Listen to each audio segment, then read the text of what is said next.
रोज का हमारा है फर्स्ट चैप्टर में इंडियन सिविलाइजेशन एंड कल्चर, जो एग्जाम में बहुत ही महत्वपूर्ण है, अक्सर रिपीट करते रहता है। इसमें से क्वेश्चन इस चैप्टर बहुत ही महत्वपूर्ण इसलिए है कि इसमें अक्सर देखिएगा प्रीवियस ईयर में तो हमेशा इसमें रिपीट करते हुए है क्वेश्चन बहुत सारा, और इसमें समरी भी बहुत बार पूछा है इस चैप्टर से खासकर। तो आइए हम लोग समझने का प्रयास करते हैं summary Indian civilisation and culture का। आपने जब ये इसका स्टोरी पढ़े हो, इसका ये क्या है, स्टोरी नहीं है, ये एस्से है। जब ये इस एस्से को पढ़े होगे तो समझ में आया होगा। आइए हम लोग समझेंगे क्या समरी कैसे लिखेंगे। समरी कहने का मतलब कि उस जो एस्से था ना उसी का शॉर्ट अपनी लैंग्वेज में उसको लिखना एग्जाम में अक्सर आता है। तो आइए हम लोग समझते हैं। इंडियन सिविलाइजेशन एंड कल्चर का मतलब होता है भारतीय सभ्यता और संस्कृति। भारतीय सभ्यता और संस्कृति ये क्या है, एक एस्से है। अब यहाँ पे मोटा मोटी इसको ये से समझिए कि इस एस्से में क्या क्या गांधी, इस एस्से को किसने लिखे थे, तो महात्मा गांधी ने लिखे थे। गांधी जी इसमें क्या किए हैं, तो सबसे पहले इसमें गांधी जी ने बताया कि इंडियन सभ्यता और यूरोपियन यानी वेस्टर्न सभ्यता को तुलना किए हैं। इसमें कि किसका अच्छा है, क्या किस सभ्यता में अच्छाई है किस सभ्यता में बुराई है, दोनों बताए हैं। और इंसानों के बारे में बताए हैं। इंसान के बोले हैं जो दिमाग होता है उसको बर्ड दिए हैं, रेटलेस बर्ड यानी बेचैन पक्षी के नाम दिए हैं। इस ऐसे में इंसान का जो दिमाग होता है एक बेचैन पक्षी की तरह होता है, उसी के बारे में बताया। यानी दो महत्वपूर्ण बात है। पहला कि दो कल्चर के मतलब के अंतर मतलब दो कल्चर की तुलना किया गया है, और दूसरा है कि जो इंसान की जो सोच है दिमाग है एक बेचैन पक्षी की तरह रहता है। आइए अब हम लोग समझते हैं। फर्स्ट है हमारा क्या कि इंडियन सिविलाइजेशन मतलब भारतीय सभ्यता और संस्कृति, क्लास 12 का भी महत्वपूर्ण ये है। अब यहाँ पे देखेंगे इसका लिखेंगे कैसे। तो Indian civilisation and culture, Indian civilisation and culture is an essay. Indian civilisation and culture क्या है, एक एसे है। यहाँ तक समझ में आ गया। इसको लिखे हैं किसको, तो रिटन बाय महात्मा गांधी। किसने लिखे हैं, तो महात्मा गांधी ने लिखे हैं। हु, अब गांधी जी के थोड़ा सा यहाँ पे अधिक करना है। तो who is known as, who is known as father of nation. उन्हें उन्हें महात्मा गांधी को हमें फादर ऑफ नेशन के नाम से जानते हैं, यानी राष्ट्रपिता के नाम से जानते हैं। और क्या जानते हैं, बापू। और क्या जानते हैं, यानी उसे हम बापू के भी नाम से जानते हैं। ये हमारा राइटर का हुआ था। और इसमें इंक्लूड करना आप चाहेंगे तो इनका जन्म कब हुआ था वो भी इंक्लूड कर सकते हैं। अब जितने मतलब कि समरी करने को मतलब जितने कम शब्दों में उनके जो पूरे एशिया या किसी चीज का स्टोरी है या किसी चीज का पोएम है उसको कम शब्दों में अच्छी तरह से व्यक्त कर दीजिएगा, लिख दीजिएगा, वही बेस्ट होता है। तो आप यहाँ पे इंक्लूड कर सकते हैं, इसमें शामिल कर सकते थे इनका जन्म और कहाँ कब डेथ हुआ था कैसे हुआ था ये भी लिख सकते थे। हमें सिर्फ जन्म को इंक्लूड किए हैं। आप यहाँ पे देखिए he was born on 2 October 2 October 1869। 2 October and 1869 में जन्म हुआ था। कहाँ हुआ था, तो पोरबंदर, एट पोरबंदर। पोरबंदर पोरबंदर कहाँ पड़ता है, इन गुजरात, यानी गुजरात में पोरबंदर एक जगह है, वहां पे इनका जन्म हुआ था। कब हुआ था, 2 अक्टूबर 1869 ईस्वी में। आइए अब हम लोग नेक्स्ट देखते हैं। नेक्स्ट में in this essay Mahatma Gandhi has highlighted, मतलब इस एसे में महात्मा गांधी हाईलाइट किए हैं। इस एसे में की चीज का हाईलाइट किए हैं, तो important feature of Indian civilisation and culture. ये इंडियन सिविलाइजेशन का जो इम्पोर्टेंट फीचर है उसको हाईलाइट किए हैं, किसमें, इस एसे में, इंडियन सिविलाइजेशन एंड कल्चर में। आगे हम लोग देखेंगे क्या, ही सेज दैट, वह कहते हैं कि foundation of Indian civilisation for better than western civilisation. अब यहाँ पे देखिए तुलना की बात आ गया। वो कहते हैं कि जो हमारा इंडियन सभ्यता है और संस्कृति है जो बेटर है मतलब अच्छा है, किससे, बहुत अच्छे हैं वेस्टर्न सिविलाइजेशन से। किससे, वेस्टर्न सिविलाइजेशन से। गांधी जी यहाँ बताते हैं कि हमारी जो सभ्यता है ओ किससे बहुत अच्छे हैं? तो वेस्टर्न सिविलाइजेशन है इसकी। अब क्यों अच्छा है हमारी जो कल्चर या सिविलाइजेशन क्यों अच्छा है, अब आगे बताते हैं इनका, यानी ये बताते हैं कि ये हमारा सभ्यता और संस्कृति क्यों अच्छे है। मतलब कि तुलना तो हो गया कि Indian civilisation and culture for better than किससे? वेस्टर्न सिविलाइजेशन से। वेस्टर्न सिविलाइजेशन की तुलना में हमारा जो सिविलाइजेशन है यानी सभ्यता है वो बहुत अच्छे हैं। क्यों? अब कैसे अच्छे हैं जो बताते हैं। एंड आवर सिविलाइजेशन, हमारी सभ्यता can not be beaten in the world, हमारी जो सभ्यता है हमारी जो संस्कृति है वो पूरी दुनिया में पीछे नहीं है। किससे पीछे नहीं है? पूरे दुनिया में हमारे से जो सिविलाइजेशन है वो पीछे कर ही नहीं सकती है। Can not be beaten in the world, पूरी दुनिया में कोई पीछे इसका कर ही नहीं सकती। आप क्यों नहीं कर सकते आगे हम देखेंगे। बिकॉज, क्योंकि we are following the path that our ancestor का मतलब होता है पूर्वज। हमारे क्यों नहीं है? क्योंकि हमारा जो फाउंडेशन यानी मूलभूत आधार है वो हमारे पूर्वज के द्वारा क्या है? निर्धारित किया गया है। क्या किया गया है? Following the path that our ancestor, यानी हमारे पूर्वज के जो बताए गए रास्ते हैं उसी को हम लोग क्या कर रहे हैं? फॉलो कर रहे हैं। इसलिए हमारा जो सिविलाइजेशन एंड कल्चर है वो दुनिया में कोई पीछे इसे कर ही नहीं सकता। इसका मतलब ये हुआ क्योंकि हम लोग पूर्वज जो बताए हैं उसी को फॉलो करते आ रहे हैं। वेस्टर्न सिविलाइजेशन ऐसा नहीं है। उन लोग इसमें और एक डिफरेंट बताया है कि देखिए हम लोग, हमारी जो इंडियन सिविलाइजेशन है इसमें गॉड को पूजा किया जाता, लेकिन वेस्टर्न में ऐसा कुछ नहीं है। वो लोग गॉड को नहीं मानते हैं। ये हमारी अंतर है। तो उनका सिविलाइजेशन जैसे में ग्रीस रोम था, उनका सिविलाइजेशन बिल्कुल विलुप्त हो गया था।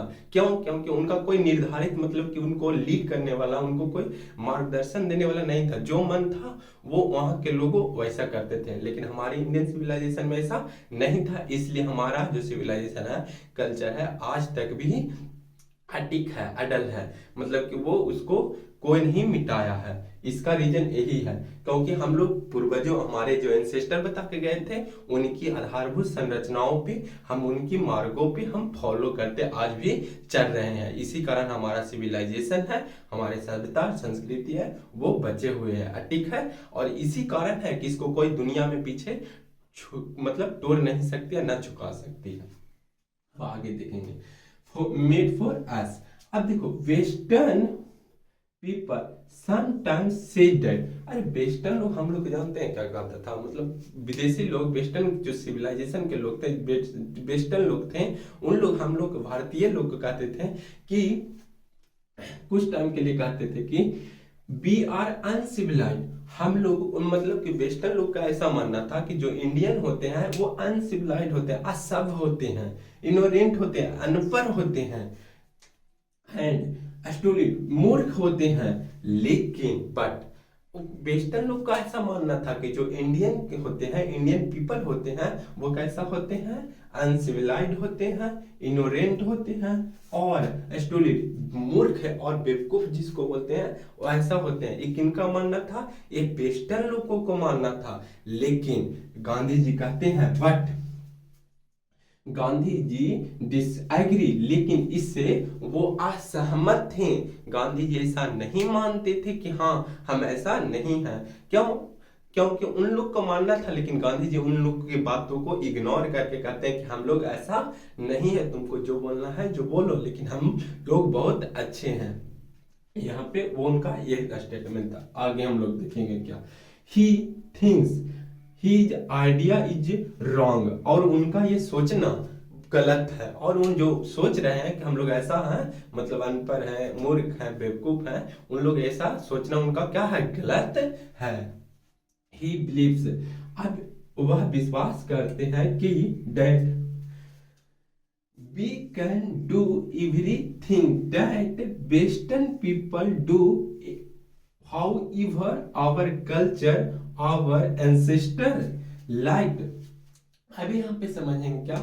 मुझे विश्वास है, हम लोगों को वह उसे, मतलब उसे विश्वास है कि we can do everything उन उन लोगों ने कुछ भी कर सकते थे, उनको कोई रोके नहीं था। वेस्टर्न लोग थे, उनका कोई नहीं कहने वाला कि क्या कर सकते हो क्या नहीं कर सकते थे। उनका जो मनमानी था वो अपने मन से करते थे, उनका कोई रोकने वाला नहीं था। लेकिन हम लोग के रिस्ट्रिक्शन था, मतलब एक सीमा दिया गया था किनके द्वारा, हमारे एंसेस्टर के द्वारा, कि नहीं ये काम नहीं करना है। और हमारा यहाँ तक हमारे जो एंसेस्टर थे, हमारे पूर्वज थे, यहाँ तक वो ये भी मेंशन करते हैं कि मतलब कि सिटी में लोग जो रहते हैं ना, उनको अनुसार वो क्या होते हैं, रॉबर होते हैं, क्राइम्स होते हैं। यानी उन लोगों को एकदम बहुत, हमारे जो एंसेस्टर थे वो लोग विलेज में रहना बहुत ही पसंद करते थे। उन लोग को विलेज बहुत ही प्यारा था। लेकिन उन्होंने शहर में अपने गांव वालों को जाने से रोकते थे। क्यों रोकते थे, उन लोग को,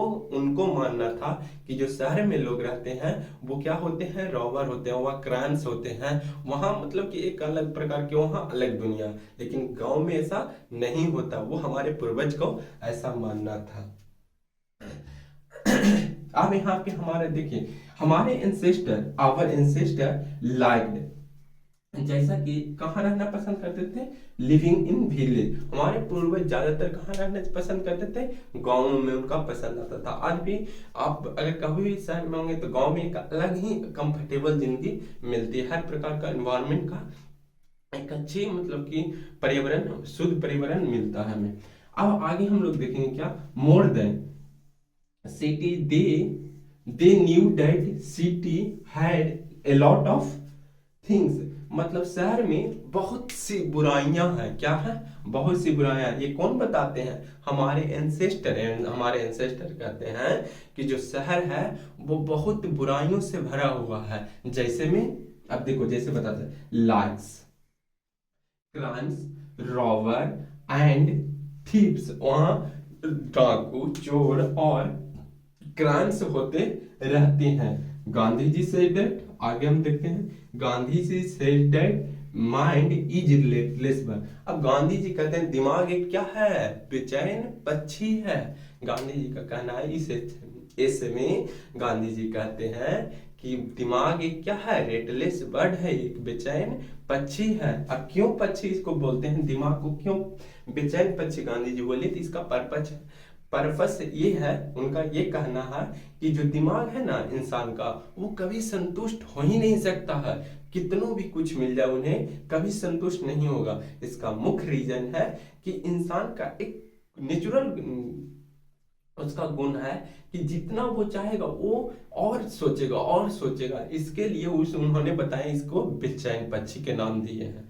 अब देखो, कहते हैं कि mind is restless but the more it get, जितना वो पाता है, द मोर इट वांट्स, उतना और चाहता है। जितना उसको मिलता है, किसको, दिमाग को, जितना अगर उसको मिलेगा उतना और मतलब चाहेगा।